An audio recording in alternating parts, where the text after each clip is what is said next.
역대 최악의 산불에 여야가 산불 대응에 한 목소리를 내고 있지만 재난 예비비를 놓고서는 신경전이 치열합니다. 네, 한편 윤 대통령의 탄핵 심판 선고를 둘러싼 공방도 이어지고 있는데요. 홍석준 전 국민의힘 의원, 최인호 전 민주당 의원과 함께 자세한 내용 짚어봅니다. 두 분 어서 오십시오. 안녕하십니까. 네, 산불 피해 때문에 여야가 머리를 맞대고는 있지만 예비비 논란으로 신경전을 좀 벌이고 있어요. 추경을 둘러싼 공방인데 이 부분에 대한 이야기 먼저 듣습니다.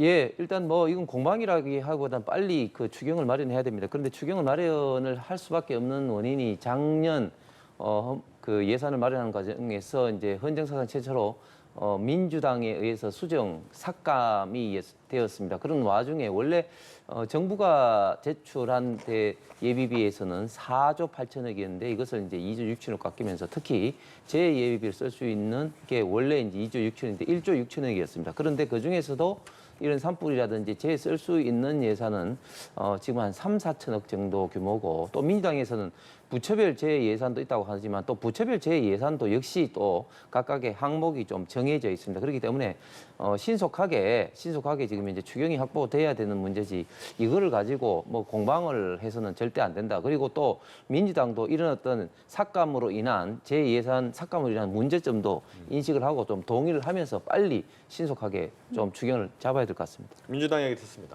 네, 저도 마찬가지입니다. 지금 이재민들의 피해가 고통이 너무나 심하지 않습니까? 하루라도 빨리 피해 복구와 또 지금 산불이 아직 그 지리산 쪽에는 남아 있거든요. 빨리 진화하는 쪽으로 지원을 해야 되고 이런 문제로 정치권이 네 탓이다 내 탓이다 예산에 삭감해냈느니 이런 논쟁은 정말로 피해자들이나 이재민들에게는 보여줘서는 안 될 그런 모습이라 생각하고 하루빨리 추경을 빨리 편성할 수 있는 지금 주말이라도 여야 원내대표가 만나서 협의해야 되고요.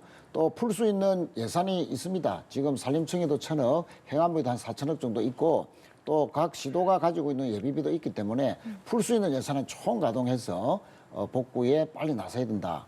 그렇게 생각합니다. 네, 무엇보다도 빠른 복구가 필요하다, 우선이다라는 말씀 들어봤는데요. 어제 이제 제10회 서해 수호의 날 기념식에 이재명 대표가 처음으로 참석을 했습니다.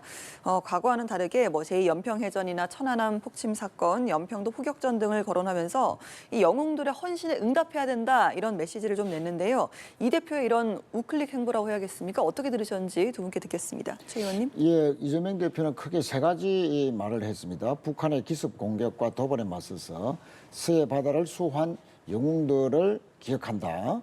그리고 천안함 유족 이야기를 들을 필요가 있다. 네. 아주 의미 있는 발언을 하셨고요. 또 특별한 희생에는 특별한 보상이 있어야 된다.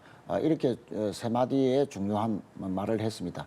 사실은 우리 서해 수호를 위해서 55인의 순직한 또 순국한 우리 영웅들을 기리는 이 행사에 민주당 대표로서 참석한 것은 매우 의미 있는 일이라고 생각하고요. 또 앞으로 서해를 비롯한 우리 국방을 지키는 데 더 전념하고 특히 이 숨진 또 희생된 우리 영웅들의 그 순국 의지를 우리 당이 앞장서서 더 다지고 기리겠다 하는 그런 의지를 표명한 것으로 보이고요. 또 앞으로 한미동맹을 더욱더 강화해야 된다 하는 그런 말씀을 앞으로도 더 강조할 것으로 보이고 철동 같은 이 위기 극복을 위해서 안보 태세, 국방의 그 철저한 준비, 대비 이런 것을 앞으로도 계속 강조할 것으로 보입니다. 예, 의미 있는 행보였다라고 하셨는데 사실 이런 안보 분야 메시지가 이제 시점을 봤을 때 어떤 조기 대선을 염두에 둔 그런 의미가 아니냐, 그런 의도가 아니냐 이런 시선도 있더라고요. 어떻게 들으셨습니까? 예, 비록 조기 대선을 염두에 두고 특히 이제 외교 안보를 중요시함으로써 그 이재명 대표의 어떤 우클릭 행보가 그 자체에 어떤 목적이 있다 할지라도 저는 민주당의 대표로서 참석을 하고 또 그런 어떤 발언을 한 것에 대해서는 저는 진일보한 발언이라고 생각합니다. 그런데 한 가지 조금 아쉬운 것은 과거에 민주당에서 이 천안함에 대해서 굉장히 많은 어떤 음모론을 제기하면서 유가족들의 가슴을 아프게 한 어떤 그런 발언들이 굉장히 많았습니다. 예를 들면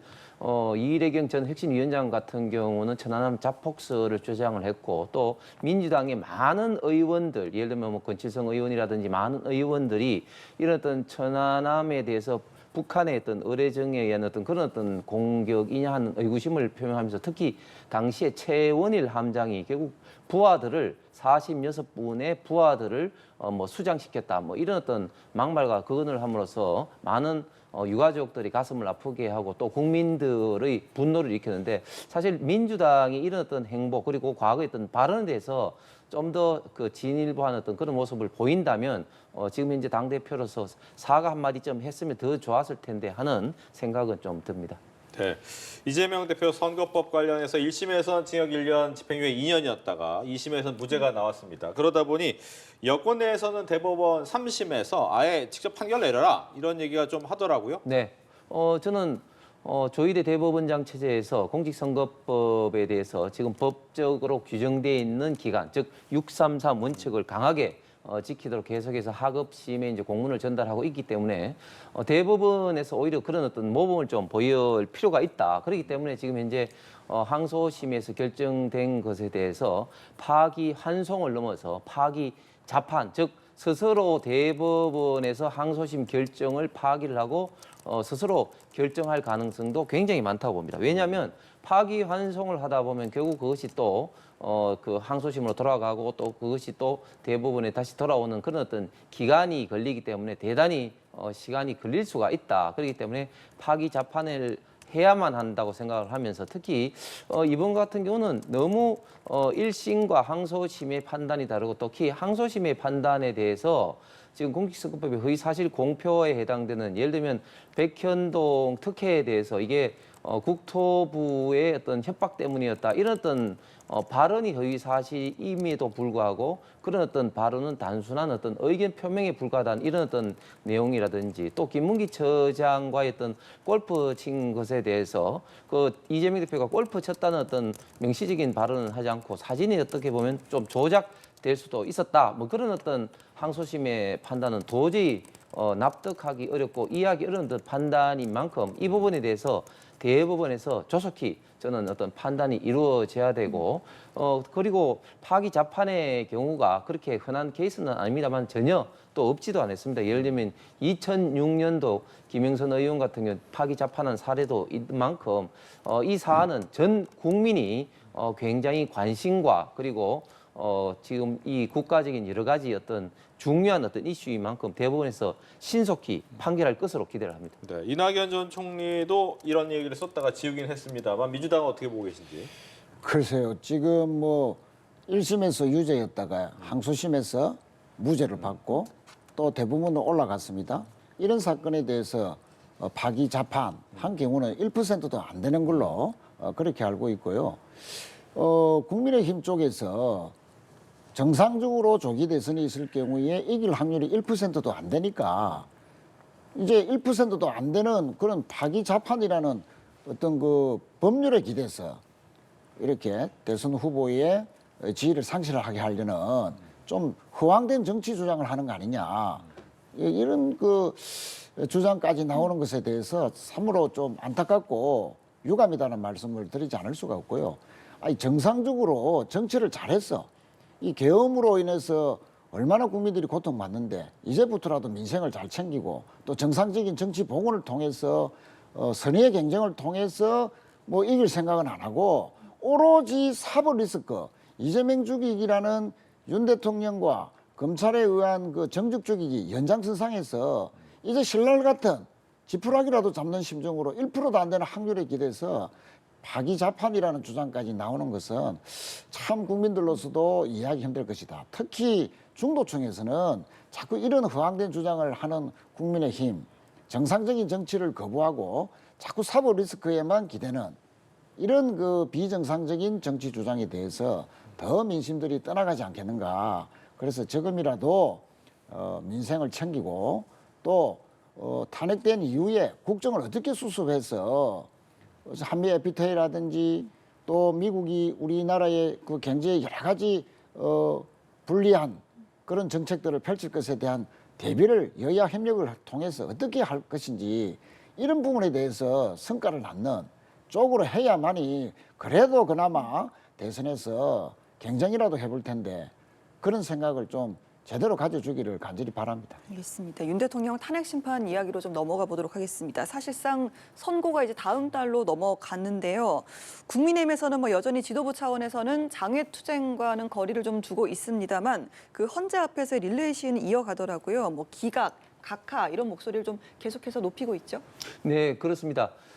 지금 국민의힘에서는 일단 뭐 대통령이 빨리 저희들은 빨리 복귀를 해서 이렇게 국가가 어려웠던 상황에서 정말 그 트럼프 행정부를 중심으로 해서 지금 국제적인 이런 어떤 통상관계뿐만 아니라 국내를 빨리 이제 안정시키기 위해서 당연히 탄핵이 각각 기각이 돼야 된다는 그런 어떤 주장을 하고 있고 저는 지금 헌법재판소에서 여러 가지 어떤 고민이 많겠습니다만은 그러나 지금 이렇게 그 여러 가지 어떤 고민 중에서도 이런 국가 어떤 안정적인 면에 대해서 저는 가장 많은 어떤 그 고심의 어떤 방점을 지금 현재 갖고 있는 것으로 알고 있습니다.